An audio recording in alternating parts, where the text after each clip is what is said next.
Good afternoon. Look, at this stage, this will be the last update I'll provide in this format unless circumstances should change, but I would highlight that there will still be updates and information provided on the Defence Twitter and Facebook sites. We currently have 6,500 personnel operating in the 3 different states. We have 300 international forces ranging from Papua New Guinea, New Zealand, Singapore, Japan and Fiji. We are currently obviously supporting the Victorian government in their plans for placing personnel or civilians back into Malakuta, those who are evacuated. And I would also note that the Choules is in Sydney undertaking a resupply, but that Adelaide remains in location in the vicinity between Eden and Malakuta to respond as required, as the situation requires. Today I'm going to focus on South Australia. Obviously I provided focus areas of New South Wales and Victoria in the last 2 days. So from a human face, we've had so many stories, but some that I guess really resonated. We had an orchard owner in the Adelaide Hills who had his property badly damaged, and ADF members went to assist in clearing of debris, and he was so thankful. He said that he felt that the 2 days of work by ADF personnel had saved him 3 months of hard toil, and he was exceptionally thankful. We had another orchard owner also in the Adelaide Hills whose son was badly burnt in an attempt in escaping from the fires, and of course he was absolutely devastated, and we provided pastoral care to him and have obviously gotten him in touch with the appropriate civil authorities and support to help him through. And I highlight that because it is going to be a difficult road for many, and I encourage everyone who needs that support to reach out and ask for help.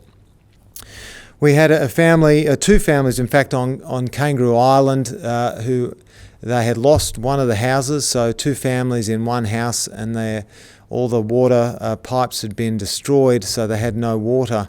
And that same day, ADF members quickly went on scene with 1,000 litres of water so that they could sustain. And then many would already be aware of the story of Lieutenant Lang, whose uncle and cousin were killed in the fires on Kangaroo Island.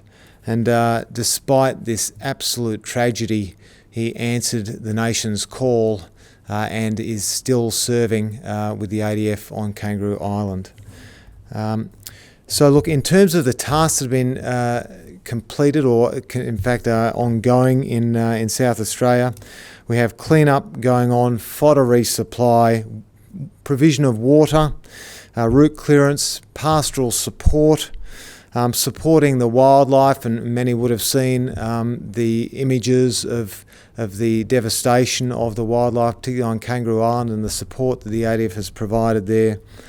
Support to fencing, livestock burial, catering for the emergency management services, and provision of fire breaks.